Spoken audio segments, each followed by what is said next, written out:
Okay, lalo na, focus muna tayo sa rightly dividing the word of truth. Makikita nyo, excuse me po ang rightly dividing the word of truth, meron bang verse? Meron o wala? Meron. Yung salitang rightly dividing the word of truth, meron o wala? Meron. Saan? 2 Timothy chapter 2 verse 15. Huwag nyo kalimutan, ha? Okay? Pero yung iba hindi nila nakikita. Tanong, bakit hindi?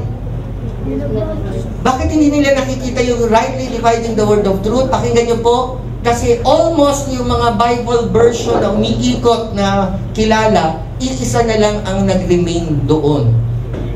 Nakuha nyo po? Ibig sabihin yung mga kumakalat rin ng mga version natin ngayon, NIV, NASB, NLT, okay, at ano pa, ASB, hindi nila naisalin yung rightly dividing the word of truth, pero from the original is, ang sabi doon is to cut straight. So meron kang ikakat. Meron kang i-divide dahil na ikakat ka. Huwag po tayong papayag na isang verse lang, babaguhin lahat ng ating paniniwala dahil sa isang verse lang.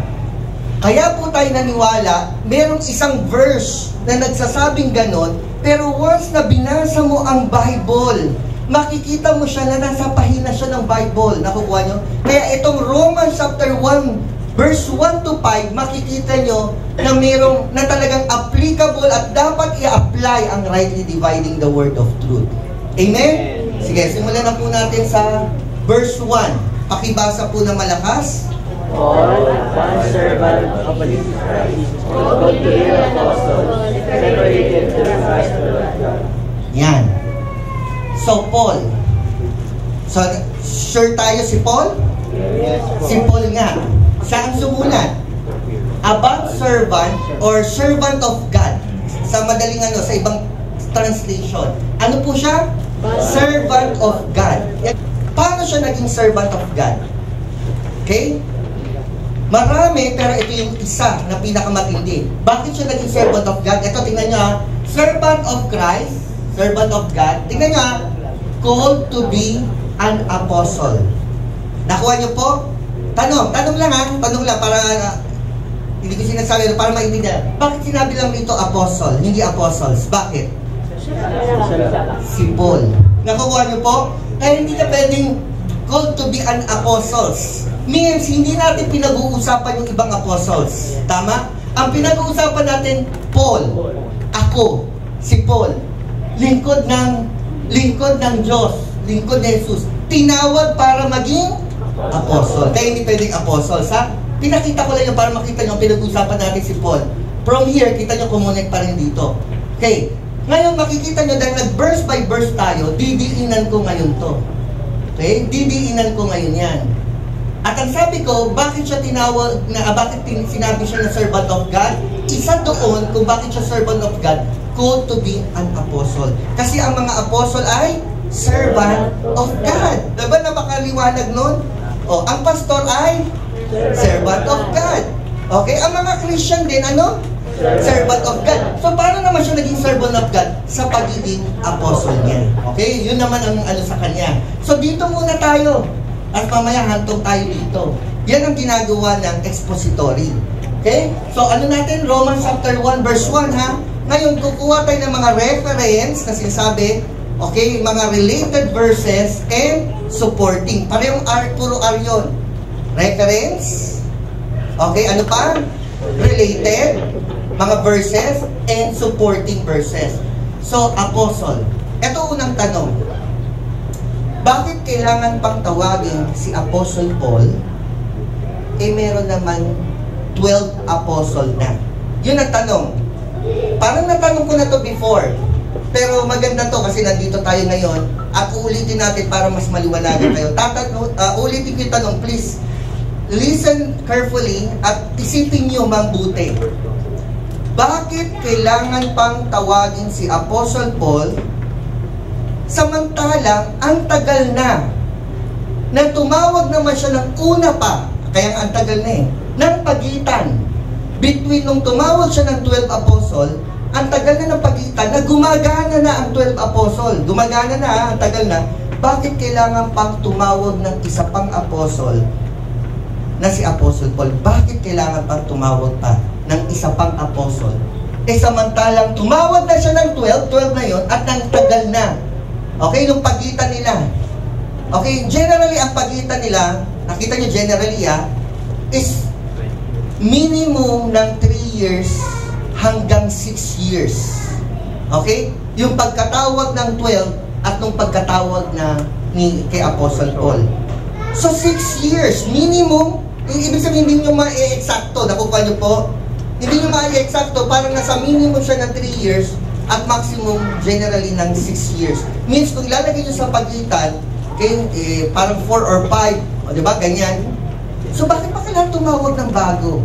Ano pinag-usapan natin? Ito lang, tinawag siya Apostle. Ano sagot? Pakisagot po. Tinawag si Apostle Paul para maging apostle ng Gentiles. Wala sa verse, right? Wala sa verse, di ba? Pero kukuha nga tayo ng reference, related, and supporting.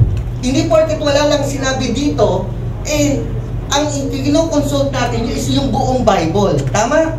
Nakukuha niyo po? Amen. Kaya nga sabi ko, huwag kayong maniniwala sa isang verse lang.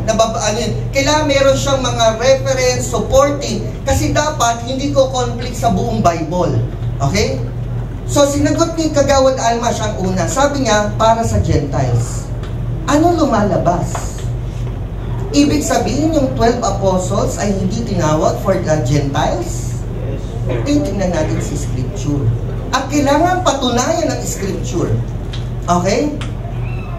Kasi, doon pa lang mag-iisip ka pa lang kung si Apostle Paul ay tinawag para sa Gentiles, at yung 12 ay tinawag para sa Jew, okay? Maaapekto yan kahit yung pagkatawag ng 12 apostles, i-back mo yan, may effect yan. Anong effect? Ibig sabihin, nung tinawag yung 12, hindi sila nangangaral sa Gentiles?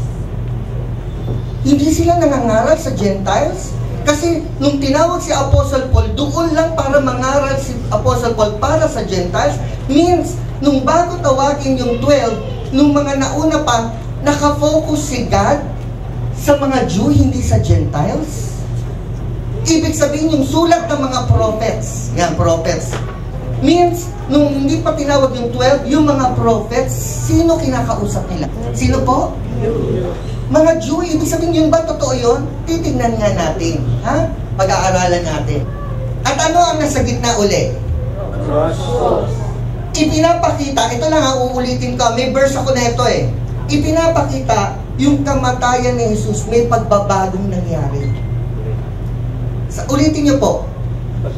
Yung kamatayan ni Jesus, may pagbabagong nangyari. Period. Dapat meron.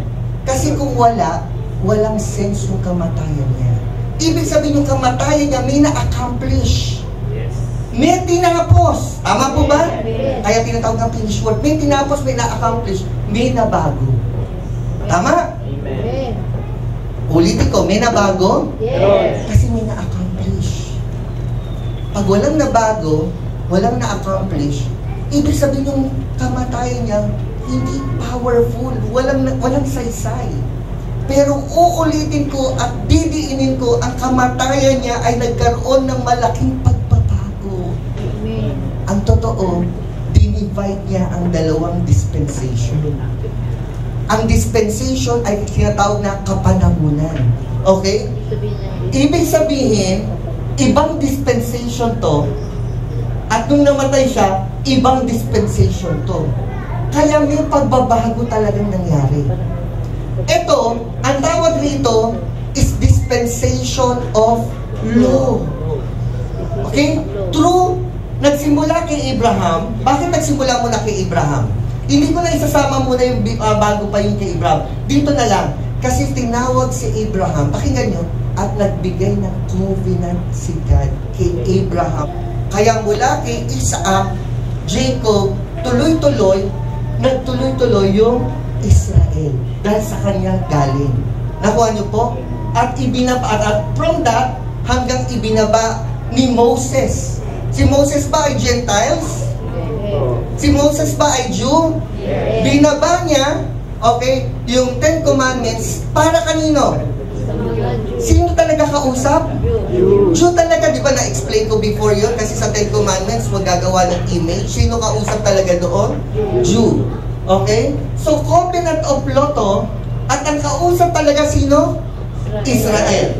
Okay? Hanggang bago mamatay si Jesus, ang una dyan pa nga si John the Baptist. Tapos yung 12. Di ba? Tama? Tapos namatay. Jew pa rin yun. Jew pa rin yun. Kaya ang pinapangaral ni John the Baptist at ng 12 is preaching the gospel of the kingdom. Ano ibig sabihin yun? Parang ganito, ha? Parang ganito. Okay? Kunyari, Jew ka. Kunyari, ano siya? At ako ay Jew. Jew din, Jew. Pinangakuan kami, totoo naman ito sa Bible, pinangakuan kami na mayroong king o may Messiah. Tama po ba? Yes. Hinihintay ba nila yon? Yes. Hinihintay, di ba? Dumating na yung si Jesus. Okay? Dumating si Jesus, nireject ng Jew. Okay? Nireject. Namatay si Jesus at muling nabuhay. Okay? Nakita ko, naniwala ko, so Jew ako, no? Ngayon, ano ang unang-unang sasabihin ko sa kapwa Jew ko? Ano sasabihin ko? Oh, ito ang tanong, ano ang unang-unang sasabihin ko sa kanya? Ang sasabihin ko sa tingnan nyo kung ano yung ipinangako sa amin. Ang sasabihin ko sa kanya, si Jesus ang ating King. Si Jesus ang ating Messiah. Nakukuha nyo po? Hindi ba ganyan ang nangyari nung bago pa lang mamatay, ipinapangaral nila na darating yung kingdom, okay? Na i-establish yung kingdom at darating yung Messiah. Nung namatay na, makikita niyo yung unang dyan, ang pangaral ba ng mga apostol ay yung sa mga Jew, is si Jesus ay namatay, muling nabuhay at nag-resurrect at tayo sumampalataya, maliligtas tayo. Ganun ba? Hindi. Pinuprove nila na si Jesus ang Messiah. Si Jesus ang King. Ngayon, kung titingnan nyo, tama ba ang context? Pinangakuan kami, naniwala ko, ano ang unang sasabihin ko sa kapwa ko Jew? Si Jesus ang King. Nireject natin. Namatay nga siya, pinapatay natin. Tayo yung sumigaw na crucify Him. Hindi kami naniniwala na siya ang King. Hindi kami naniniwala na siya ang Messiah. Kaya crucify Him. Kaya kita nyo yung unang nila, si Jesus ang King. Ngayon, tingnan nyo kay si Jesus ay namatay, Jew ako, Jew.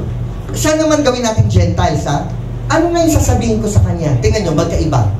Hindi ko sasabihin, si Jesus ang King. Why? Hindi naman sila pinangakuan Ano sasabihin ko? Si Jesus ay namatay para bayaran ang kasalanan mo. Si Jesus ay muling nabuhay para maging complete ka. Magkaiba. Kasi magkaiba kami ng setting na dito tinawag sila na may pinangakong king na excluded pa ang Gentiles before. Excluded. Sabi nyo nga excluded. Excluded talaga. Okay? Pero sasabihin nila, wala bang Gentiles na naligtas dito? Meron. Pero hindi sa kanila ibinigay ang covenant, hindi nakafocus sa kanila si God, at hindi si God kumakausap directly sa Gentiles. Kung hindi kanino? Sa Jew. Okay? Pero nung namatay si Jesus, pakinggan nyo, nagkaroon rin ng transition. Ano na nangyari? Tingnan nyo, di ba yung pagkamatay ni Jesus, transition, biglang tinawag niya sino? Apostle Paul. Ano na ang reason? Yun yung sinasabi ni Kagawad Alma na titignan natin na tinawag siya para maging apostle ng Gentiles. Means from here na tinatawag naman na church age. Church age ang tawag dyan. Sa church, generally, Gentiles yung generally. Pero hindi exclusive Gentiles. Kasi kasama dyan yung mga Jew na sumasampalataya rin kay Jesus. Especially the 12 apostles, kasama sila sa church. Pero this time, hindi nakapokus sa Gentiles. Dahil nga nireject nila si Jesus, ang gospel ay bumaling sa Gentiles. Nakuha niyo po? Okay. Bumaling ngayon sa Gentiles. Ngayon, bakit tinawag na church? Kasi ito ay focus sa Israel. Hindi mo matawag itong Israel at hindi mo rin matawag na Gentiles lang. Kasi pag Gentiles lang, excluded naman ang Israel, di ba? Pag sinabi mo naman Israel, excluded ang Gentiles. Means ano ang church? Jew and Gentiles na sumampalataya kay Jesus. Pero generally, karamihan nun is Gentiles. Bakit? Kasi all nation yun. At ang Jew ay isang lahi lang na Israel. At hindi lang yun, dahil hindi sa paramihan, nakapokus kasi talaga sa Gentiles, kasi sila yung kinahabagan ngayon sa dispensation of grace. Kinahabagan sila. Kasi yung panahon na yun, nakapokus sa Israel dahil sila lang ang may covenant. Listen carefully, walang covenant ang Gentiles. Wala kayong mababasa na nakipag-covenant si God sa Gentiles. Kaya kung nakipag-covenant si God sa Jew, Jew ang kausap niya. So means, this is dispensation of grace, this is church age, na nakapokus din sa Gentiles, na included na ngayon sila sa church. Jew and Gentiles ay included. Pero makikita nyo, meron rin hangganan yon na yung church ira-raptured, kukunin ni Lord sa air. Nakukuha nyo po? So ano maiiwan ngayon dito? Okay? Mga Gentiles na unbelievers, kasi hindi sila church, hindi sila Christian, tama? Hindi mananampalataya. At yung mga Jew na nag-reject kay Jesus. Yan naman ngayon ang focus. At kita nyo, makikita nyo, ito ay physical and literal na iniisip nilang king na darating katulad ni David. Tama? Ito ay spiritual. Okay, spiritual to. Makikita nyo spiritual, ito physical, ito spiritual. Bakit? Sila nagtuturo ng kingdom physical at literal. Si Jesus ay maghahari. Nakuha nyo? Dito, nagtuturo rin si Paul na about kingdom. Nagtuturo rin. Pero spiritual kingdom na si Jesus ay naghahari sa puso. Nakuha niyo po? Ito ulit, pupunta ulit sa Diyo. Ano ulit ito? Literal. Dahil this time naman, okay, pagkuha sa atin, ito yung mga paghihirap. Tribulation. Very good. Yan yung nakikinig. Tribulation. Pagkatapos ng tribulation, bababa ngayon si Jesus Christ. Yan yung second coming. Okay? Bababa siya talaga sa aapak sa lahat. Yung rapture, hindi umapak. Ininit lang si Jesus in the air sa cloud ng mga body of Christ o ng church. Dito, bababa siya talaga. At yung pagbaba niya, mag-rule siya at magre-reign as a king. Literally. Pagkatapos ng tribulation. Okay? Nakukuha niyo po? Ibang eksena na yun. Pero that time is literal. Kaya ano mangyayari? Yung mga Jew na nag-reject kay Jesus, makikita nila na si Jesus is literal na king. Nakukuha niyo po? So that time, sino na ang focus doon? Jew. Kasi kinuha na ang church. So ganyan yung dispensation. In short, listen na, huwag mong isama agad yung Gentiles dito, hindi sila kasi kasama sa covenant. Nakuha niyo po? Sa covenant of grace or dispensation of grace, nasama na tayo. Nakuha niyo po? So, ibang dispensation to. At matatapos yung dispensation of grace sa rapture. May iba na yun. At makikita niyo, iba na ang pagre-reign dito. Makikita niyo, may tribulation na. Yung wrath of God. Nakita niyo, iba na, di ba? Yun yung nababasa niyo sa Revelation. Ibang-iba na kasi tapos na yung dispensation of grace. The wrath of God. Pagkatapos nun, bababa ngayon si Jesus, aapak talaga, at magre-reign siya na tinatawag na millennial for 1,000 years. Okay? At yung mga Jew na mga tinatawag na remnants, maliligtas sila dahil makikita talaga nila. Doon makikita nila hindi sila by faith. Nakikita nila tama? Kasi ibang dispensation sila. Hindi nyo pwedeng pagsama-samahin. Di ba, Apostle? Bakit ako napunta rito? Pinakita ko lang yan. Okay? Na ibig sabihin, dito lang tinawag si Apostle Paul, ito yung church age. Nung namatay si Jesus, may konting tinatawag na, ano ulit sinabi ko? Transition. Tapos nung tinawag siya, church age. Church age na. Actually, dito church age na Okay? Dito pala bukas na agad yung dispensation of grace. Pero sa Gentiles, may transition ng pagkatawag kay Paul para ibukas naman yung Gentiles talaga. Okay? Officially. Okay, tanong. Ito. Sabi natin, si Apostle Paul ay apostle ng Gentiles. At yung apostle ng 12 is apostle ng Jews. May verse ba? May verse ba? Okay, so unang verse. The 12, ano yan? 12? Okay, Jesus sent out. Alin? Yung 12? Na si Jesus sinent out niya and commanded them. Sino nag-command? Jesus. Sino? Yung 12. Ano ang sabi ni Jesus na command sa kanila? Saying, do not go into the way of the Gentiles. May command ba na huwag silang pupunta sa Gentiles? Yes. Nakasulat? Yes. Okay? Do not go into the way of the Gentiles and do not enter in the city of the Samaritan. But, ano yung but sa Tagalog? O, di ba sabi huwag kang pupunta sa Gentiles, pero go rather to the lost sheep of the house of nakasulat? Yes. Okay. So kung dito pala makikita nyo, yung 12 apostle ay para saan? Jews. May nakasulat naman ba si Apostle Paul ay para sa Gentiles? Dito wala, di ba? Kaya ngayon ang pinag-uusapan natin. So si Paul ba tinawag talaga para sa Gentiles? Tingnan nyo. Ito, salita ni Lord mismo. Sino may nagsabi?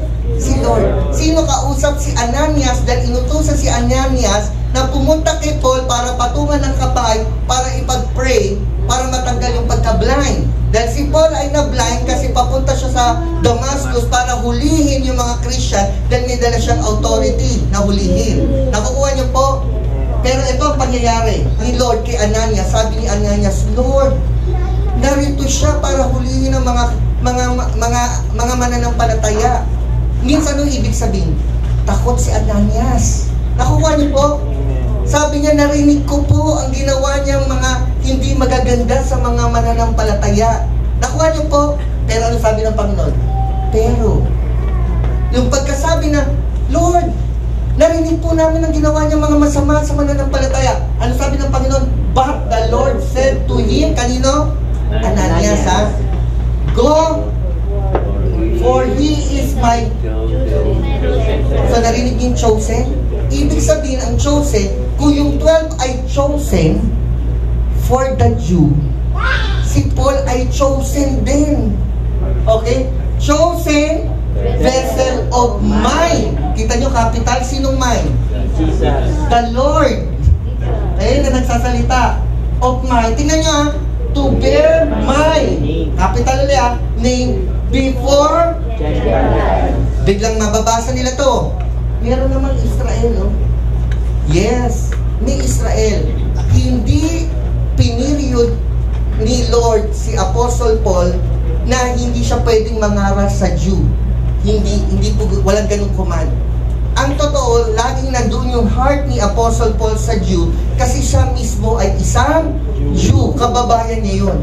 Pero ang kakaiba, siya lang ang binigyan ng authority na go. He is my chosen vessel of mine before. At yan yung wala sa 12 apostles. Wala. Okay. Tanong, meron bang mababasa na kahit isang verse na nasabi ng 12 apostles, sino man sa kanila, especially Apostle Peter or kahit sino man sa kanila, na sila ay apostle ng Gentiles? Meron po ba? Uulitin ko ang tanong, ha. Meron po bang verse na kahit isa lang mula sa 12 apostles, si James, si John, and even si Peter dahil siya ang head, na sinabi at may nababasa ka na sinabi nila ng 12, ba? Kahit sino man sa 12 na sila ay apostle ng Gentiles. Meron po ba? Wala. Pero meron bang sinabi na si Paul ay apostle ng Gentiles? Meron po ba? Marami. Maririnig nyo. Yung sinabi ko na may mababasa bang verse na ang 12 ay apostle ng Gentiles, ano sagot? Maliban doon, laging pinapakita, katulad ng unang verse, na hindi sila tinawag sa Gentiles. Nakuha nyo po? Maghahanap ka ng verse na meron bang ang 12 ay tinawag na apostle sila ng Gentiles. Wala kang makikitang verse. Instead, ang makikita mo, pinagbawalan pa sila pumunta sa Gentiles. Nakukuha nyo po? So, wala kang makikita na sinasabi ng verse na sila ay tinawag sa Gentiles. Instead, ang makikita mo, pinagbawalan pa sila. At makikita nyo, bakit natin kailangan ito pag-usapan? Tingnan nyo, bakit natin kailangan pag-usapan? Napakalaki mamaya. Makikita nyo, magugulat kayo. Kayo magugulat kayo mamaya. Bakit natin kailangan pag-usapan? Tuloy lang natin. So dito ba ay clear na tinawag si Apostle Paul para sa Gentiles? Yes. Ano si Apostle Paul? Chosen vessel. Nang ganito ang pangyayari, oh. Okay? Israel, dahil nasa Israel ang covenant, bubukas ngayon para sa Gentiles, kailangan niya ng chosen vessel. Yun. Kaya kakaiba siya. Nakuha niyo po? You are my chosen vessel. Ngayon, pabalik ulit tayo. Pinag-usapan lang natin apostle. So, tuloy. Yan, tingnan niyo po. Can we read?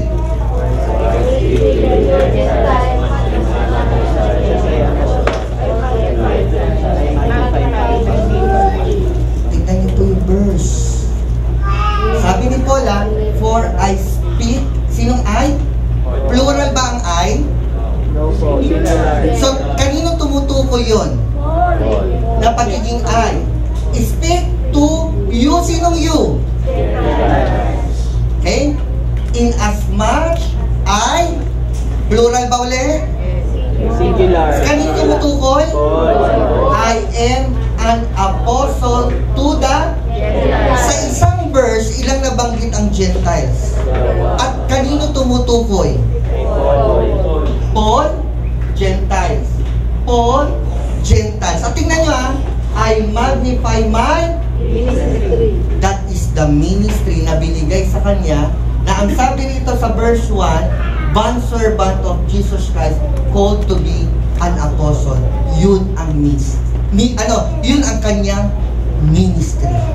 Yun ang kanyang office na wala sa 12 apostle. Okay, can you read? For which I was appointed a preacher and an apostle. I am speaking the truth in Christ and not lying, a teacher of the Gentiles in faith and truth. Tingnan nyo sa mga magaling sa grammar pero hindi ako magaling doon, tingnan nyo. For which I, sino ulit? Was appointed a preacher para kanino? Okay? Gentiles yan. And an apostle para kanino? Ganyan po yan. Preacher ng Gentiles, apostle ng Gentiles, teacher ng Gentiles. Okay? I am speaking the truth, sabi nino ni Paul. Why? Tingnan nyo para makikita niyo yung context sa pangyayari ng Bible. Pinagdududahan si Paul na isang apostle. Okay? Excuse me po, hindi directly ng mga Gentiles. Sino? Yung mga Jew. Bakit? Kasi ang tagal-tagal ng panahon na si God ay nakapag-covenant sa Jew at puro Jew sila. Right now, mayroong sumulpot na tao na ang sabi, chosen vessel daw siya para sa Gentiles. So, ano ang reaction ng mga Jew? Ano siya? Bulaan. Nakukuha niyo po? Ganun po yun. Yun yung totoo. Okay? Para sa kanila, hindi sila makapaniwala. Hindi sila makapaniwala. Sino? Yung mga Jew. Kaya ang tingin nila kay Paul, isang bulaan. Pero, kaya ang sabi niya, I am speaking the truth in Christ. I am not lying. A teacher of, yun yung hindi matanggap. Nang kaunahan, nung una, nang pinagdudahan ng mga Jew. Tingnan nyo ibig sabihin niyan, preacher ng Gentiles, apostle ng Gentiles, teacher ng Gentiles. Tingnan nyo in faith and truth. Wow, hallelujah. Palakpakan natin sila. Tingnan nyo po. Okay? For this cause, pabasa? Parang nanunog pa, I, Ramoncito Reyes, I, Paul, the prisoner of Jesus Christ. Tingnan nyo for you. Sinong you? Why? Because Apostle Paul is apostle for the Gentiles. Kaya siya ay nakulong para kanino at dahil kanino? Hindi sa Jew.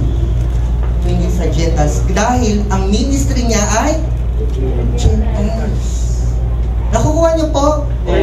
So, ilang beses na ito, nakikita niyo Gentiles. So, makikita niyo ang Bible, paulit-ulit, hindi napapansin na si Paul ay apostle ng Gentiles. Okay? O, tingnan niyo ang context 1. Ano sunod sa 1? Oh, gusto ko lang makita nyo. Two, context. If ye have heard of the may dispensation ba? Ibig sabihin nung dispensation of law, wala pa yung Gentiles. Pero tinawag si Paul na chosen vessel sa dispensation of so anong gospel niya? Ni Paul. Grace of God kasi dispensation of which is given. Bakit hindi capital? Hindi naman si God. Kanino tumutukoy? Kaya me. Okay? Dispensation of the grace of God given Nino? Ni God. Okay? Given to me. Tingnan niya. To you. To you. Ito na lang ha. To you. Walang Gentiles, tama? Pero naniniwala kayo Gentiles yan. Alam niyo bakit? 100%. Sino kausap niya? Gentiles. Jew ba ang mga Ephesians? Gentiles. Gentiles. Saka nabanggit din kayo sa unang verse. O, di ba? Yun, no? May context na kayo. Kaya yun ang ginagawa rin ng context. So, sino talaga kausap ni Paul? Gentiles po. Ano ang ministry ni Paul? Okay. Tingnan niyo ulit, ah. 8. To me, who I'm less than the least of all. Alam niyo ano tinutukoy niya dyan? Apostles. Pero ginamit niya as respect. Saints. Bakit siya least? Kasi yung mga 12 na yon hindi naman, yung unang tinutukoy kong 12 talaga, hindi kasama na si Judas. Si Judas pinalitan na rin naman, di ba? Yung 12 na yon hindi katulad niya na siya ay lumalaban sa church, pinapakulong ang mga Christian, to the point na mayroong namatay na Christian na may participation siya. Kaya ang tingin niya sa sarili niya, hindi siya karapat-rapat na maging apostle. Kaya siya ay least of all. So means, pag sinabi rin saint, gawin na natin, apostle lang, kahit mananampalataya, hindi niya nakikita na siya ay karapat-rapat na maging apostle. Pero ang ano ko dyan, hindi talaga saint, hindi apostles. Ang nasa isip niya, pero with respect, sinabi niya na lang saint, pero kahit saint, kunyari, hindi siya, si Simon, hindi siya apostle, tama? Ano siya? Saint, Christian. Pero kahit siya, kung titingnan niya sarili niya, si Simon, hindi naman niya ginawa na lumaban sa church. Napapatayin ng mga Christian. Pero ako, nag-participate ako ng gano'n, tapos tinawag akong apostle. So, para sa kanya, least siya of all saint. Pero tingnan niyo tingnan niyo po. This, wow. Kaya ano talagang dispensation yon? Kaya ano talaga ang specialty na preaching ni Paul? Kasi naramdaman niya. Naramdaman niya kung paano binigay sa kanya yung grace. Ramdam niya, hindi siya karapat-rapat live. Pero tinawag siya na maging apostle. Kaya sabi niya, this grace was given that I should, tingnan niyo preach among Gentiles. Tingnan niyo kapatid preach among the Gentiles. Tingnan niyo kung ano iti-preach niya. The unsearchable riches of Christ. Ito na, naku, papasok na yung matindi. Kanino ibinigay ni God? Nakasulat ba sa Bible? Yes. O tingnan niyo, kanino ibinigay ni God? Tingnan niyo yung unsearchable riches of Christ. Yung hindi malirit ng lalim na nakikristo, kanino ibinigay? Para ipangaral yun. Para ipangaral kanino? Okay, salamat, ang intindihan niya. Okay? O, tingnan nyo ito may connection dito, may yan dito, yan, may connection yan dito. Ano ang sentro? Cross. Okay? May connection yan. Okay. Sino po to? Jesus. Sample Okay. Ano tawag dito? Earthly ministry. Pansinin nyo, wala pa yung cross. Ano yung cross? Ang message ko na, ang message of the cross is the death of Jesus Christ. Okay? Death, burial, and resurrection na ginawa niya. Yung death niya is for the forgiveness of sin. Yung resurrection niya is for our justification. So, earthly ministry, buhay pa si Jesus. Tinawag niya yung Okay, hindi ko nasula. Ang apostle, kung isi-search nyo sa Tagalog ay sugo.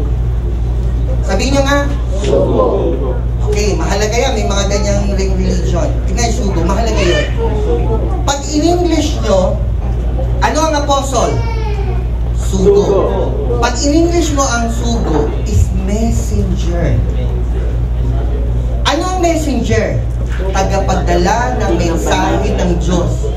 Isipin nyo, ano ang apostle? Ano ang English?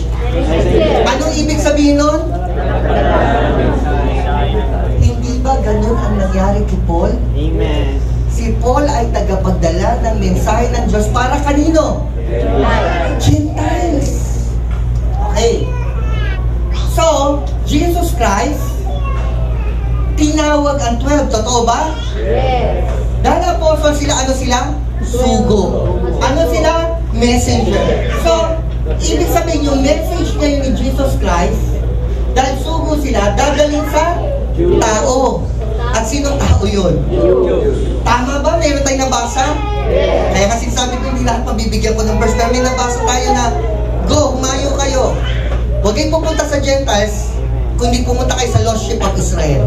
Tama po ba? Ano tawag dyan? No, hindi pa namamatay si Jesus. O, tingnan nyo yung pagkakaiba. No, may cross na. Ano ibig sabihin na may cross na? Patay na.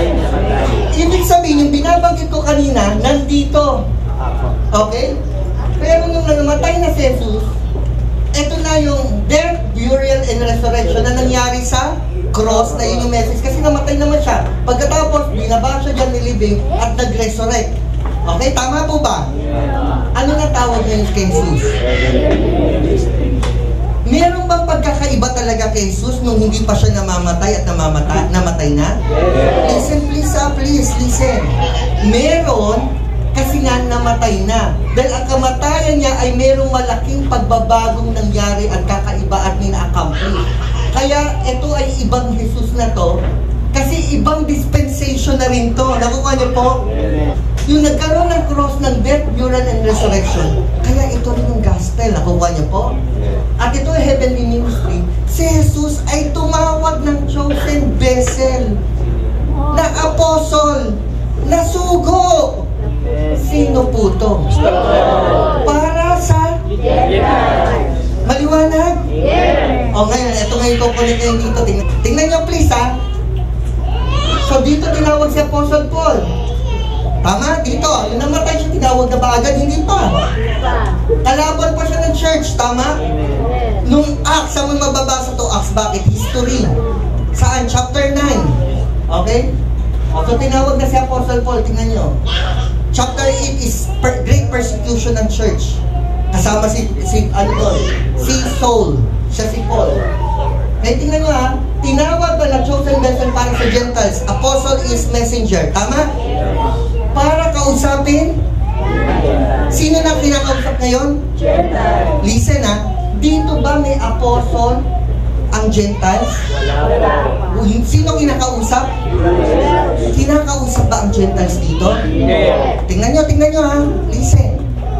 Dahil walang covenant ng Gentiles, covenant ay sa Israel ang kinakausap. Tingnan nyo ang ginagawa ng body of Christ. Pag nagbabasa tayo ng Bible ngayon, tingnan nyo. Nakakapagbasa rin ba tayo sa Old Testament? Yes. Pag nagbasa ka, tingnan nyo ang body of Christ. Sino ang tingin nilang kinakausap doon? Sila. Nakikita nyo? Sino kinakausap? Tingin nila pag nagbasa sila ng Old Testament. Gentiles to, pag nagbasa ng Old Testament, sino tingin nila kinakausap doon? Sila. Pero ang totoo, sino kausap? Tanong, hindi ba tayo magbabasa? Hindi ganon. Okay, hindi ganon. Magbabasa tayo dyan for devotion na makikita natin, ay, si God pala faithful sa Israel, and alam ko, faithful din siya sa akin. Okay? Si God pala ay mapagmanaw. Mga ganon lang ha. And may matututunan din ba tayo? Sagot. Nakasulat yun sa Bible. Na mga nakasulat in the past para for learning. Okay? Pero pag may instruction na utos, sino inuutusan? Israel po. Hindi ikaw. Pero anong ginagawa ng Gentiles? Sinasama nila. At makikita mo kasi walang rightly dividing the word of truth. Nakita niyo pumapasok na? Hindi nila alam si Apostle Paul, dito pa lang ang Gentiles na kinakausap. Nakita niyo, eto pa, tingnan niyo, pansinin niyo. Sabi nila, tingnan niyo please, wala tong hindi to panglalait. Okay? O, hindi rin ako intention na makipag-away. Hindi. Gusto ko lang i-reveal yung truth.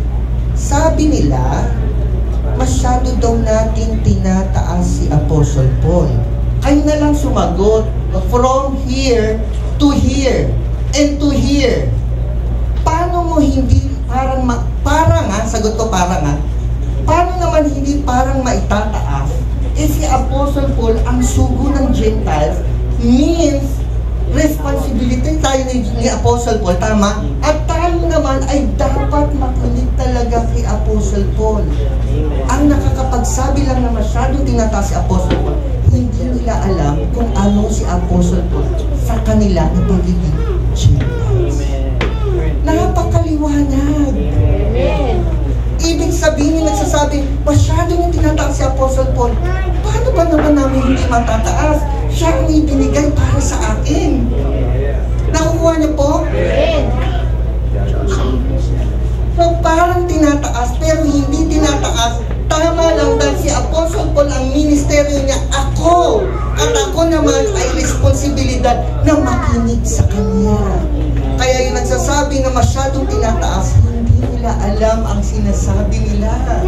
Hindi nila alam yung rightly dividing. Ibig sabihin ganito po ganito po. Tama ba naman to na sinugo talaga ni Jesus yung earthly ministry, yung 12? Ang sabi nila, ang tingin nila, apostle nila tong 12. Kaya pag bumabasa sila, na sinabi ng 12 apostle, tingnan niya, nako-conflict kay Paul, mas pangahawakan pa nila ito, nagugulat ako. Bakit? Totoo ba na sinabi ni James na hindi tayo maliligtas by faith alone? Sagot. Pero mas hahawakan nila to. Hindi nila alam sino ang puso nila. So means, pag nagko-conflict, hindi lang natin naiintindihan kasi dapat may rightly divide. Nakukuha niyo po? Pero kung hindi natin naiintindihan, mas makikinig tayo kay Apostle Paul dahil siya ang apostle natin. And through that, akala nila, tinataas natin masyado si Paul. Nakuha niyo po? Saan natin natutunan lang yan? Paul, a servant or bondservant of Jesus Christ, called to be an apostle for the Gentiles. Totoo po ba pag sinabi ko for the Gentiles? Totoo o hindi? Totoo. Amen? Amen. Totoo ba na hindi pa kasama ang Gentiles dito?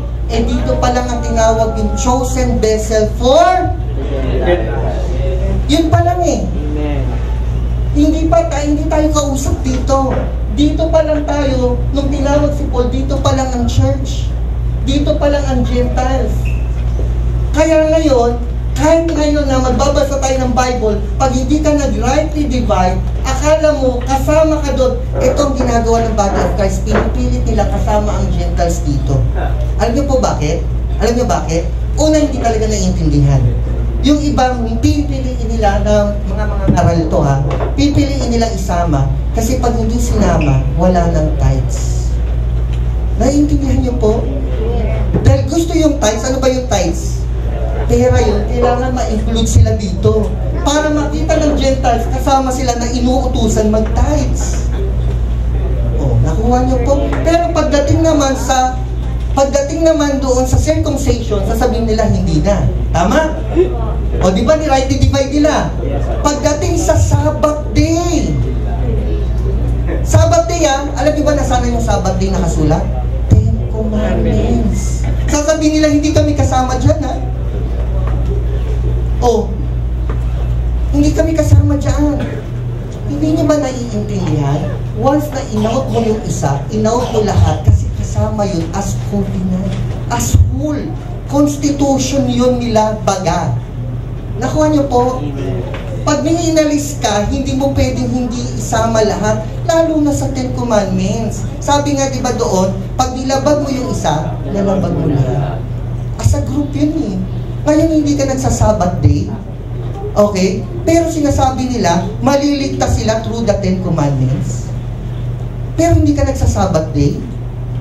Kasi, pakinggan nyo pag hindi maniintindihan, kasi magugulan talaga kayo, masyasyak kayo eh. Pag hindi pa kayo malalim sa rightly divide, ang 10 Commandments, ang kausap Israel, tama? Sa kanila, righteousness nila yon. Ang righteousness natin, kamatayan ni Jesus. Ano ang benefit na matututunan natin sa kanila? Nalaman natin kung ano ang sin through the 10 Commandments. Pero never tayo maliligtas sa pagsunod ng 10 Commandments. Kasi pagsunod sa 10 Commandments, maliligtas ka. Ano na naman ang binaliwala mo? Yung kamatayan ni Jesus. Kaya kamatayan ni Jesus ang naghati ng dispensation of law and grace. Kaya anong ginagawa nila? Mini-mix nila yung mga katuruan dito na para daw sa kanila, dahil kasama ng Gentiles dito, sinasama ngayon sa church na iba sa turo ni Apostle Paul. Kasi hindi nila nakikita na si Apostle Paul ang apostle nila. Alam niyo ba yung, excuse me po yung mga early pa lang ako nagtuturo ng rightly divide, meron akong sinishare na specific na tao. Tinanggap niya naman na si Paul ay apostle ng Gentiles. Okay? Pero lumaon, tingnan niyo lumaon na wala na siya. Pero huwag na natin pag-usapan yan. Pero ito point. Sabi niya si Paul ay apostle ng Gentiles, pero hindi niya naintindihan yung lalim. Ano ba ang pagiging apostle ni Paul sa Gentiles? Nakukuha nyo? Kung si Paul pala ang apostle ng Gentiles, sa kanya ako makikinig dahil ako yun. Pag sinabi ko, parang ganito, na may piniling apostle para sa Pilipino, kanino ka makikinig? Sa apostle na pinili para sa Pilipino, kung may ganun pero wala. Okay? Wala. Ganun lang kasimple. Kung si Paul ay tinawag para sa Gentiles, makikinig tayo kay Paul kasi siya talagang ibinigay para sa atin. Sugo nga. Messenger nga. Tagapagdala ng mensahe. Totoo ba yung tagapagdala ng mensahe? Ulitin ko To me, sino to? Who I am less than the least of the saint o apostle? Lagay nyo na lang sa menu pero saint. This grace was given that I should preach among the Gentiles. Tingnan nyo alin the unsearchable riches of Christ. Kailan mo maiintindihan to? Yan yung mensahe ng Diyos. Yan yung lalim ng grace of God. Kailan mo maiintindihan yan? Kapag ang Gentiles ay natuto ng makinig kay Apostle Paul. Nakuha nyo? Na hindi niya paghahaluin yung mga turo ng 12 apostle. Kasi nagra-rightly divide siya. Pag narinig yung rightly divide, sabihin nyo nga, rightly dividing the word of truth, hindi ko sinabi lies ang turo ng 12. Meron ba ako sinabi?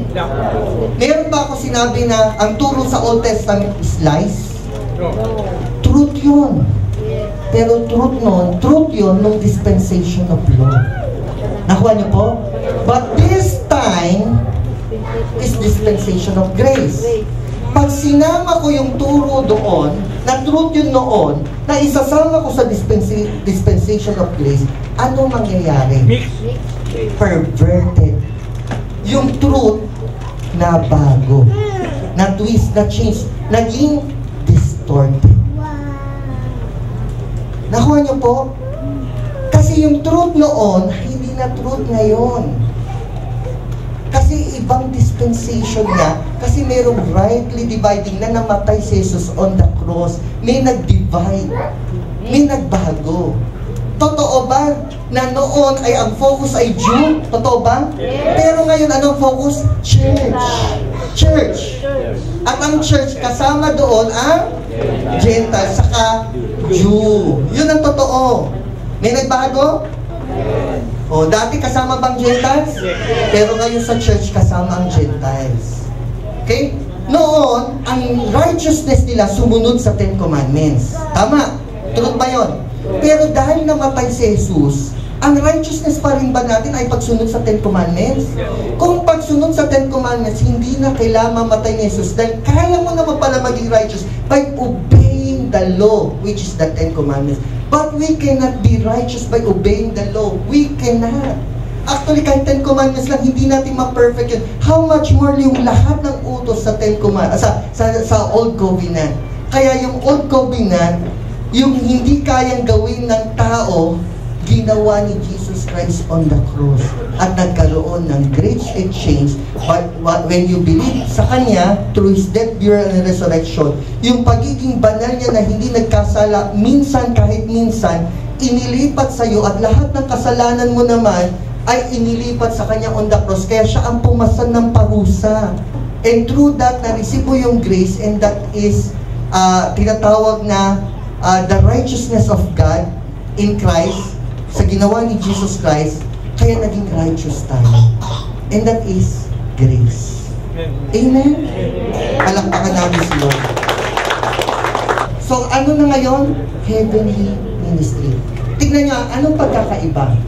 Namatay, nilibing at nabuhay na si Jesus, ibig sabihin, may tinapos na sa cross, yung Old Covenant, hindi na yun ang tinuturo sa atin nung mga turo ni Jesus nung earthly ministry.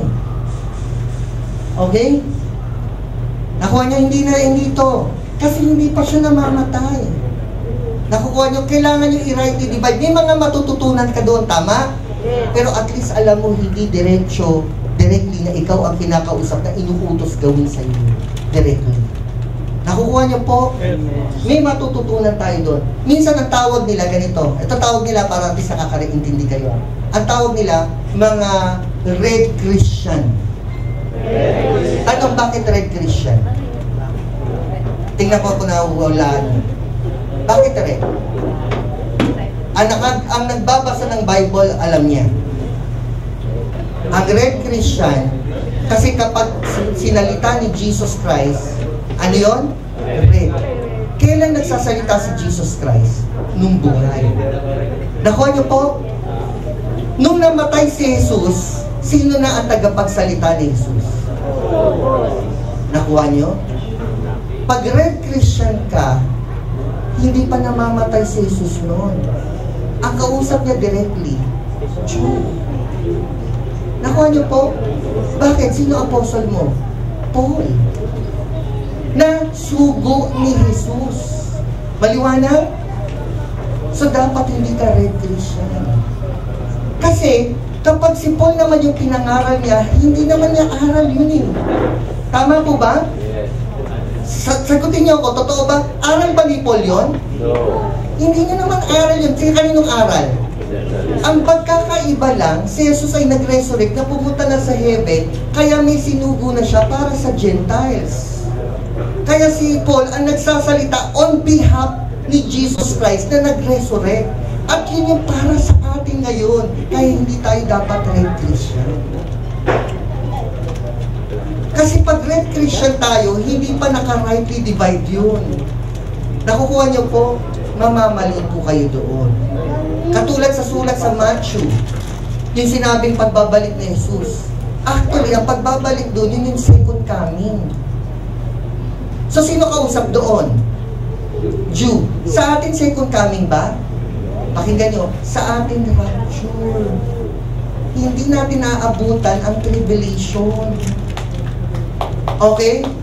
Yung pagbaba ni Jesus, para sa mga Jew na magre-reign siya as a king. Tama? Pag ikaw ay Red Christian, sasabihin mo ngayon na ang mga Christian is may experience ang tribulation dahil sa second coming ni Jesus. Naku, nagkagulo-gulo na. Why? Walang rightly dividing the truth. Palakpakan natin ito. So, ano ang gospel? Gospel na tayo, tama, di ba? Ano yung gospel of God? Gospel of Jesus Christ? Gospel of the grace of God? For I declare to you, first of all, that which I also received, kanino? Kay Jesus Christ. Ano ang gospel? That Christ died for our sins. Sino nagpapatotoo? According to the scripture, verse 4, and that He was buried, and that He rose again in the third day, according. So, ano ang gospel? Okay? Specifically, death, burial, and resurrection. Summarize, death and resurrection. Okay? Okay po ba? Yes. Kaya tingnan nyo, may supporting ba yung gospel na pinag-usapan na natin ha? O, ano sabi ni Paul? Remember, Paul is your apostle? Amen. Ano sabi ni Paul? Remember that Jesus Christ of the seed of David, tingnan niyo, was raised from the means death and resurrection. Raised from the dead, tingnan niyo, according to my maliwanag ba na ang gospel ni Paul is death and resurrection? Summary ng gospel? Yes. Na ang specific na siya rin ang nagsalita rito is death, burial, and resurrection? Yes. So tama ba na ang gospel is death and resurrection? Yun ang gospel ni Paul? Yes. Eh bakit sinasabi nila na ang gospel daw, hindi lang namatay si Jesus para tayo bayaran, kundi para paginhawain? Means, nagdadagdag ka sa tunay na gospel. And that is also perverted gospel. Dahil lahat ng idadagdag mo sa tunay, mababago ang tunay. Nakukuha niyo? Ang akala tuloy ng mga Christian, totoo yun. Na ang gospel pala, hindi lang kamatayan at muling pagkabuhay, kundi para ako paginawahin. Kaya pag hindi sila gumiginhawa, may karapatan silang maggalit at magreklamo at magtampo sa Diyos. Nakuha niyo po? Bakit hindi ako pinapaginhawa? Akala ko ba namatay ka para paginawahin ako? May karapatan ka magalit dahil ang tingin mo ang gospel para paginawahin ka. Pero hindi mo naiintindihan, anak, namatay ako para iligtas ka, magkabalik yung relasyon mo sa akin. Huwag mong intindihin yan, do not worry, ako ang mag-iingat sa iyo sa pangangailangan mo. Pero ang gospel, yung kamatayan ko para mabalik yung relasyon mo. Pero dahil sa nagtuturo ng ibang gospel na twisted, na tinuturo nila ang gospel ay hindi lang para ka iligtas, kung hindi pasaganahin ka, naiiba tuloy. So, nakikita niyo ba kapag naiiba ang gospel? Yes. Okay, salamat. O, buti na lang, verse 2 na tayo. O, pero huwag kayong mag-alala. Mabilis lang ang 2, 3, 4. At makinig kayo mabuti, magugulat kayo. Tapos tatalon na tayo 2, 3, 4, tapos 5. Medyo konti, tapos na. Okay, tapusin natin ha. Okay, mabilis lang to. Piniresent ko sa inyo ang gospel na kumuha ako ng mga supporting. Di ba? Yung mga supporting yan, di ba? Na pinag-uusapan lang natin is Romans chapter 1, yung gospel. At through that, kumuha ako ng mga supporting. Pero, pwede ba na mula doon sa context ng Romans chapter 1 na nabanggit yung gospel, pwede bang makita ko ang gospel doon? Narinig niyo yung tanong ko o naintindihan nyo? Yes. Yung hindi muna tayo kukuha ng mga supporting kasi baka maputol-putol ka lang ang dating. Yung talagang mula doon sa context. Meron ba? Okay, meron. Wow, ito maganda ng expository. Pero before that, ano hinihintay niya na gospel? Death and resurrection, tama po ba? Meron siyang inintro na mahalaga bago mangyari yung death and resurrection. Ito po yun. Pinakita rito na si Jesus ay Diyos dahil anak siya ng Diyos. Tingnan niyo muna, tingnan niyo na nagkatawang tao at namuhay na talagang tao dahil inubad ang pagka-Diyos dahil nagkatawang tao. Bakit kailangan muna iyon ang ipakita?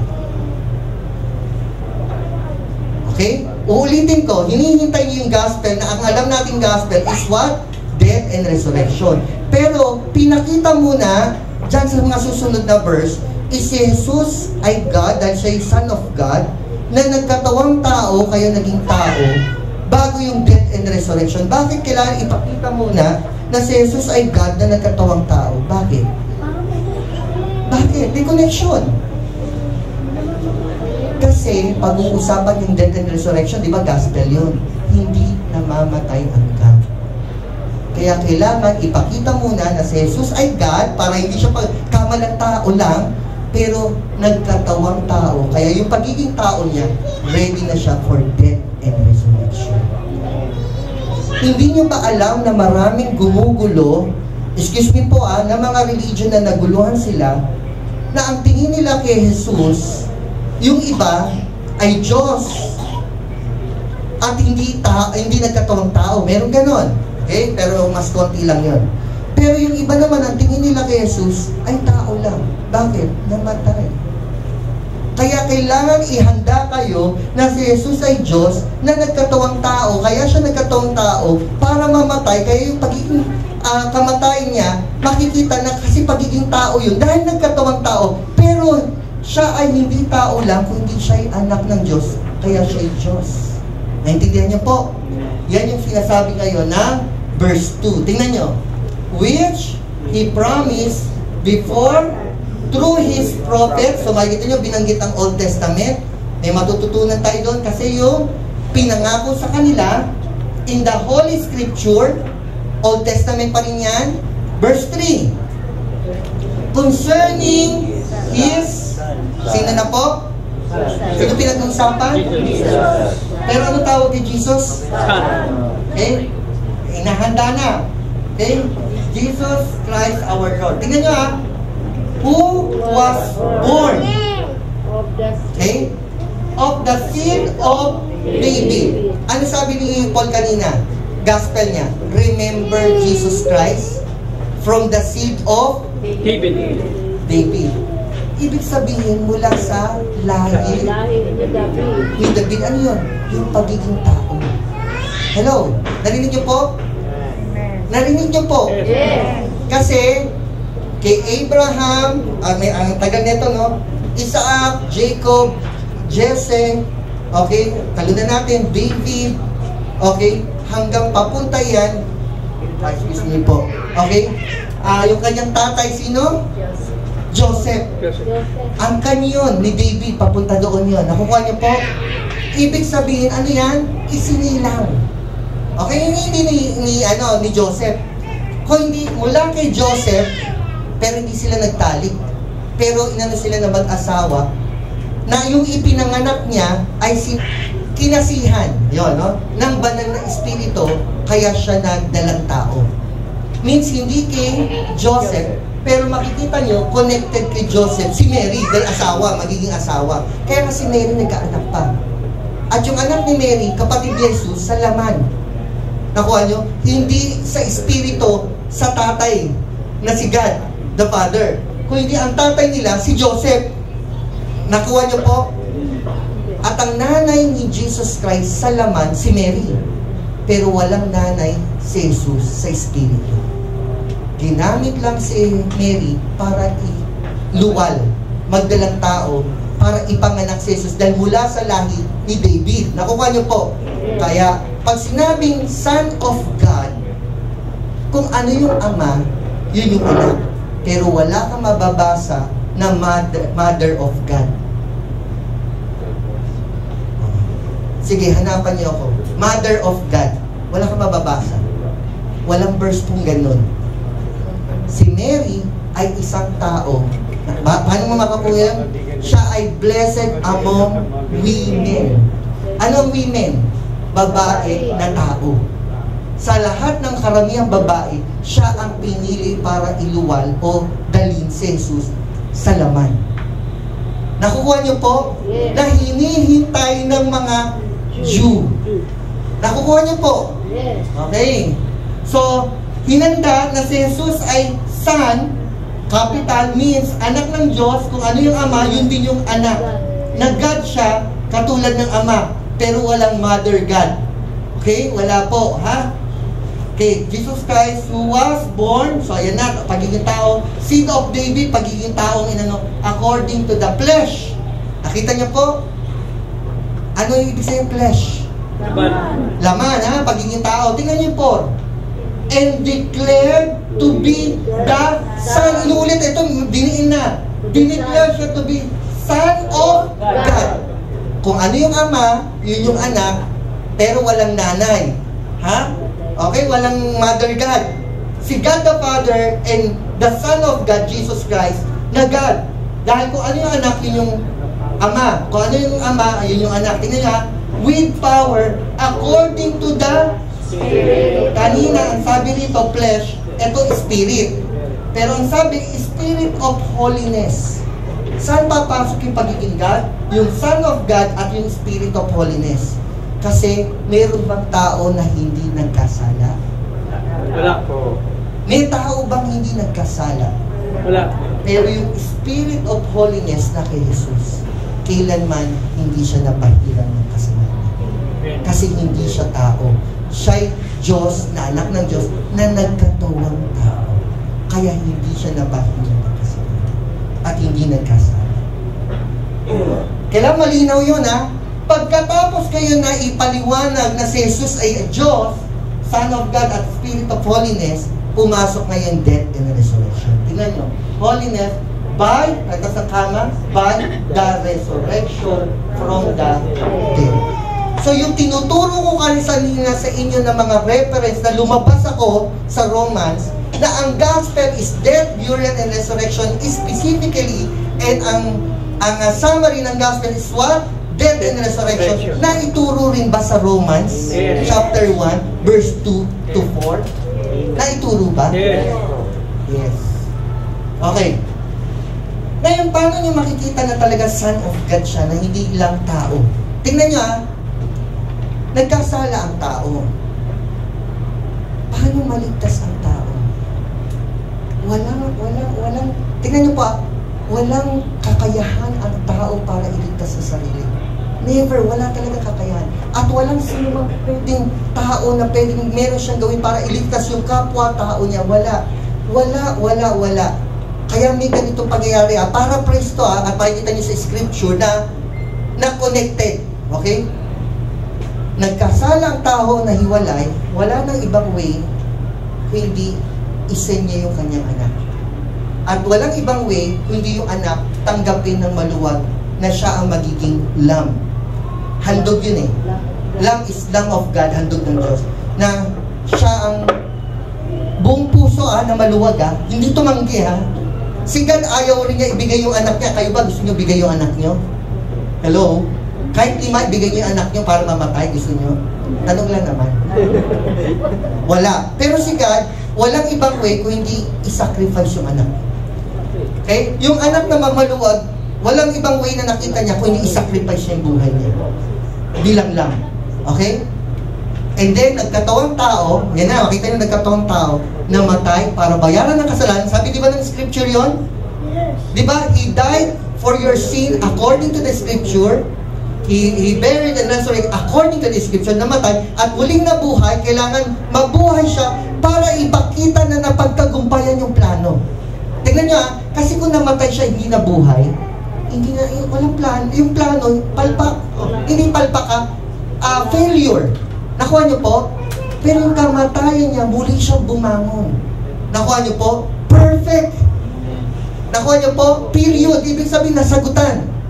Ngayon, ganito ang nangyari sa Revelation.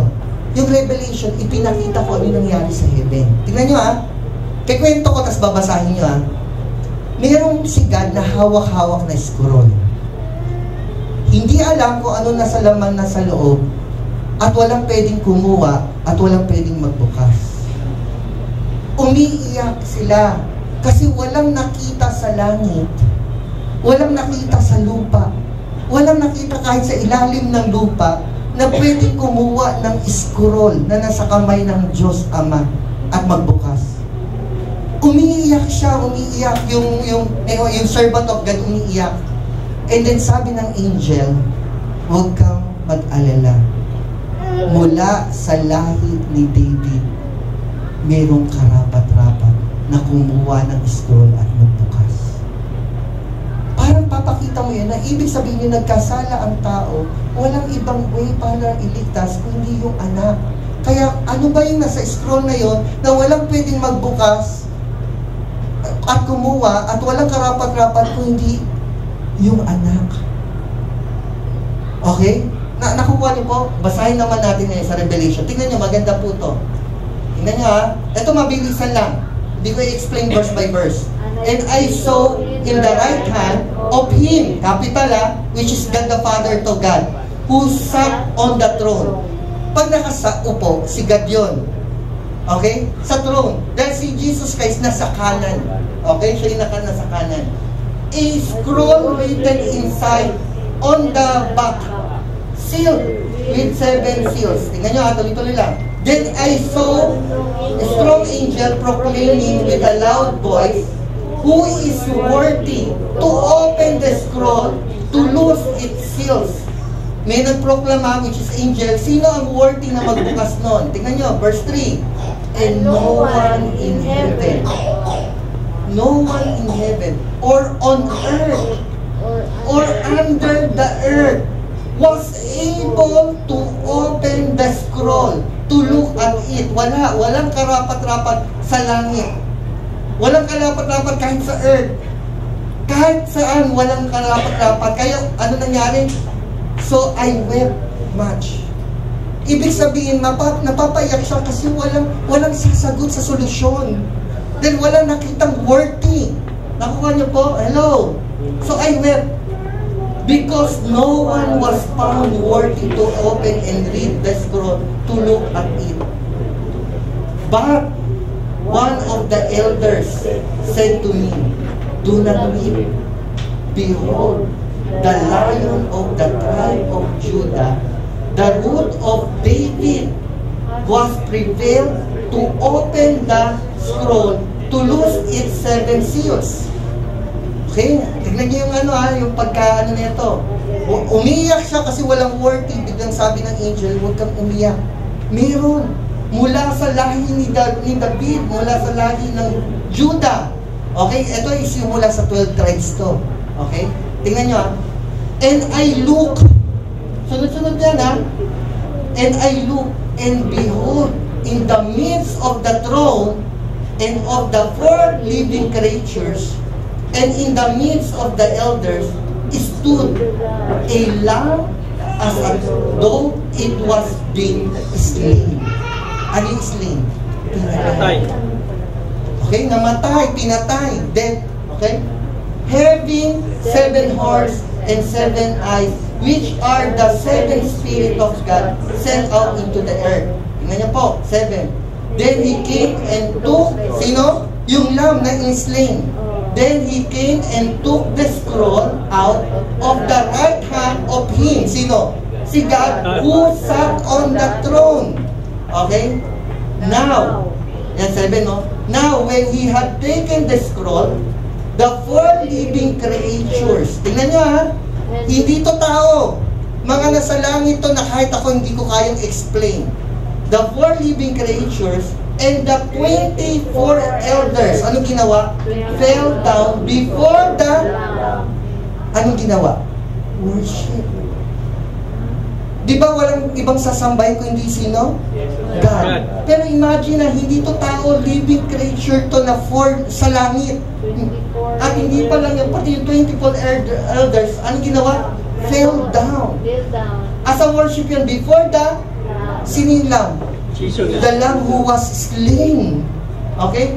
Each having a harp and golden bowls of incense, which are the prayers of the saints. Kasi ang inano lang dito, para hindi may hawak siyang harp, that is pagkanta, pag-worship, at pag may hawak ng bowl. Yung bowl naman, nandun yung mga prayer ng saints. Pero hindi ito i-emphasize ko kung hindi nag-bow down sila sa lamb to worship.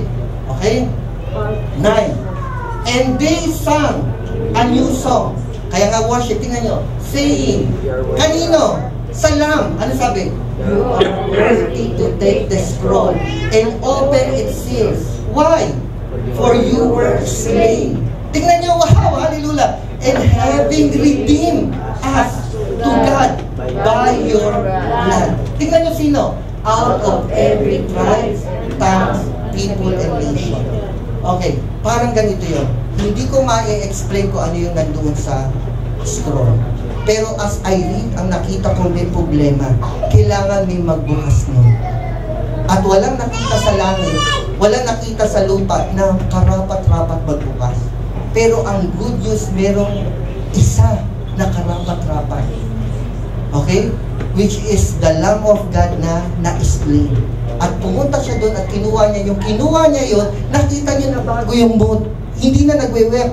Nag-fall down yung 4 na creatures sa heaven at nag-fall down yung 24 elders sa heaven and they worship at ang sabi nila, worthy is the Lamb who was slain. Ano pinapakita with connection? Nung nagkasala ang tao, nagkaroon ng problema, paano iligtas ang tao? At walang nakita na pwedeng magligtas kundi iisa lang. The Son of God. That is Jesus. The Son of God. Na mayroong spirit of holiness. Nakuha niyo po? Na siya lang ang worthy na bumaba, magkatawang tao at ma-slain. Death burial, and resurrection. Ngayon, ano nangyari sa resurrection? Ngayon, nakatayo na ngayon sa harapan ng Diyos. Yung lamb na na-slain para i-purchase ang tao, ibalik sa Diyos. Amen. Hallelujah! Glory to God! Alam mo, ito, yung nakaka-appreciate. Tandaan nyo ba alam, pagdating nyo sa heaven, yan din ang isisigaw nyo. Worthy is the Lamb who was slain. Bakit ako nandito sa heaven? Worthy is the Lamb who was slain. Isisigaw nyo rin yun, i-worship nyo rin yun. Amen. Amen! Glory to God. Ngayon, Santo, binalik lang natin, ayan, wala kasi uli ako sa Romans yan, na si Jesus yung Son. Okay, Son, okay, born, nagkatawang tao para ma-slain, pero declare na Son of God with power ng Spirit of Holiness na namatay at muling nag-resurrect. Yun yung explanation ko sa Revelation na kinunod ko na. Amen? Amen. So, meron ng solusyon? Yes. Sino? Jesus Christ, who was slain. By His blood, we are purchased, redeemed. Nakuha niyo po? Yes. By His blood, by His death. At yung ngayon, yung Jesus Christ ngayon nakatayo sa throne. Nakikita niyo, naka-slain pa rin. At yung dugo niya, yung dugo niya, na hindi dugo ng tao, yung dugo na walang kasalanan, hanggang ngayon ay pinipresent ni God the Father para sa atin ngayon, sa lahat ng ating pagkakasala, kaya yung ating kasalanan, we are forgiven past, present, and future. Amen. By the blood of the Lamb. That is grace. That is dispensation of grace na hindi maiintindihan pag minix ang law. Nakuha niyo po? Yes.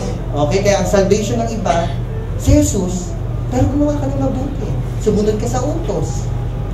Mixture. Okay? Tako ba? Ayan, verse 5.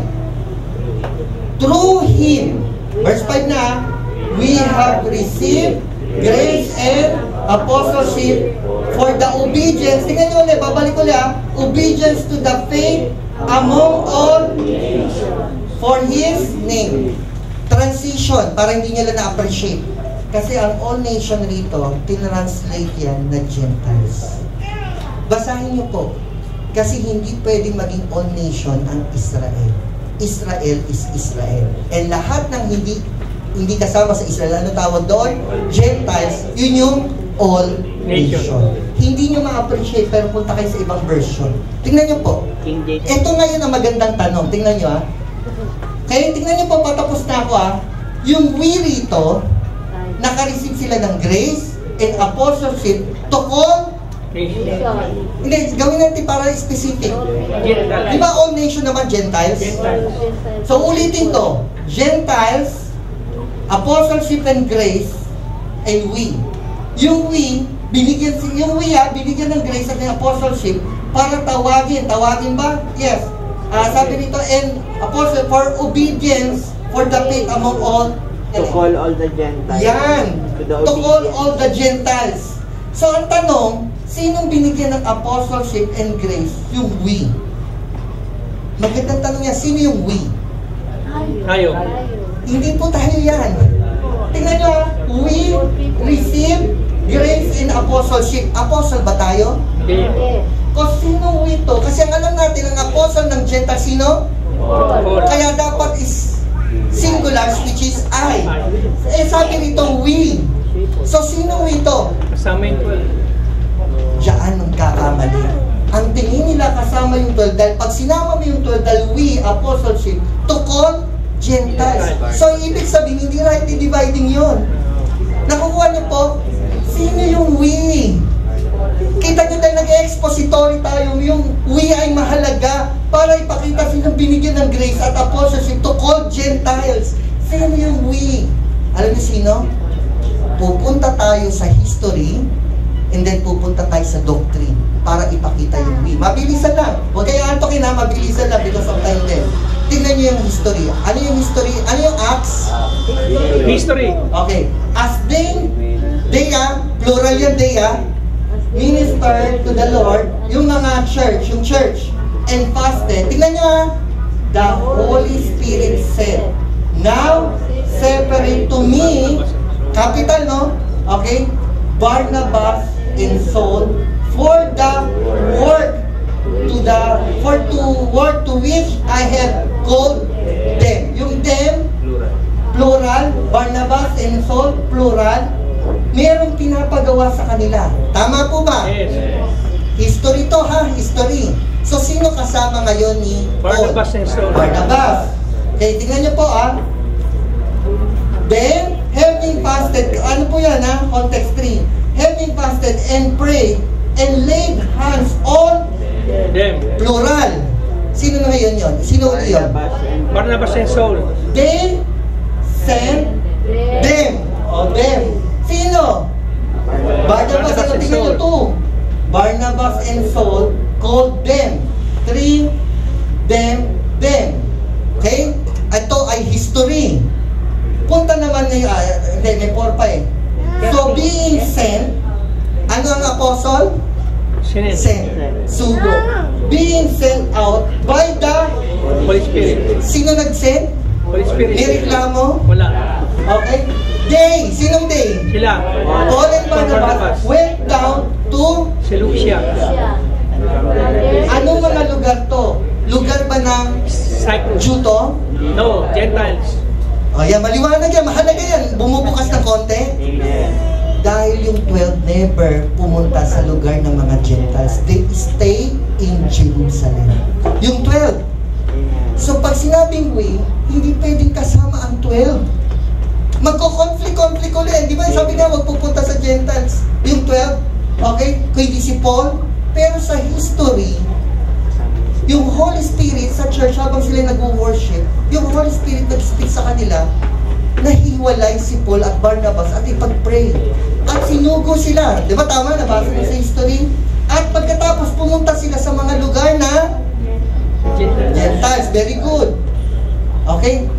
Ito naman, kita nyo, makikita nyo, history ulit, kay chapter 8, nagkaroon ng great persecution. Now Saul was consenting to his death at that time. Great arose against the Church. which was at Jerusalem. nasaan ang church? Jerusalem. Tingnan nyo, and they were all scattered throughout the region of Judea and Samaria except The apostles. sinong apostle yun? 12. The 12. Wala pa si Paul dito. Ito yung si Paul, si Saul, na nagpe-persecute ng church. Nakukuha niya, ito lang si Saul, yung 12, yung church, kasama ito, lahat ng Christian humayo sa Samaria and Judea, pero yung 12 na natili. Kaya nga yung tingnan niya, except, sabi rito, were all scattered throughout the region of Judea and Samaria, except the apostle. Bakit hindi humayo ang 12? Wala silang ministry sa Gentiles. Hinabilin sila sa Jew and they need to stay kahit mamatay. Diba? Great yun sa 12 apostle. Ginagawa nila yung katukulan nila because they are called apostle to the Jew. Nasaan ang Jew? Nasa Jerusalem. Pero yung mga Christian nag-scatter pero will dinigad yun. Okay? Nakuha nyo po? Nakukuha nyo? Okay. Tingnan nyo naman ito, doctrine. Ito, history and doctrine magkasama. And when James and Cephas, sino si Cephas? Peter. James and Cephas and John, who was esteemed to be pillar ng church, no? Okay? Perceive the grace that has been given to me. Okay? Kay Paul yun. Tingnan nyo, they, sino yung they? James. Cephas and John. Okay? They gave me and Barnabas. sino yung me? Paul. And Barnabas, si Barnabas, the right hand of fellowship. Right hand ni Paul.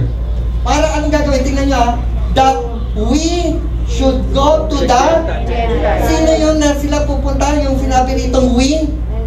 Barnabas and Paul. That pupunta saan?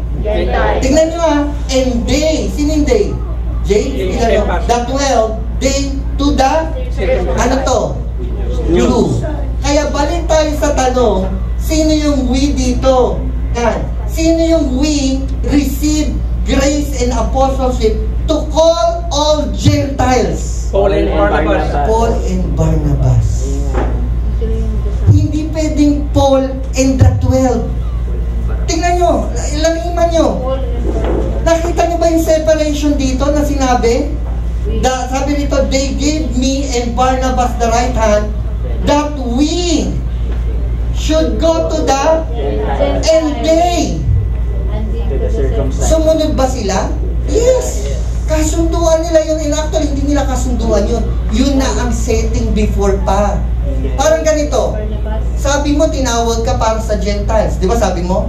Di ba sabi, kami naman talaga tinawag sa Jew ever since pa eh. Ganito na lang. Sige, punta kayo sa Gentiles. Kami mananatili sa Jew.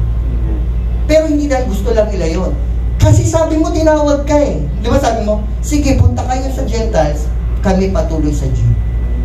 Naintindihan nyo? Yan ang usapan. Yan ba rin nangyari sa history? Sa Acts? Yes. Ang Holy Spirit okay? Now, separate to me, Paul, Barnabas, and Saul. Sino to? Paul. So, sino ngayon talaga yung we? Ayan. Sino yung we? Paul and Barnabas. Why? Bakit natin gusto malaman yung we? Kasi ang sabi rito, yung we naka-receive ng yung we naka-receive ng title and task. Para, mahalaga, to call Gentiles. So means maliwanag na maliwanag ba, pag pinag-usapan ng Gentiles is not the 12 apostles, but Paul. Pero si Paul merong Kanang kamay.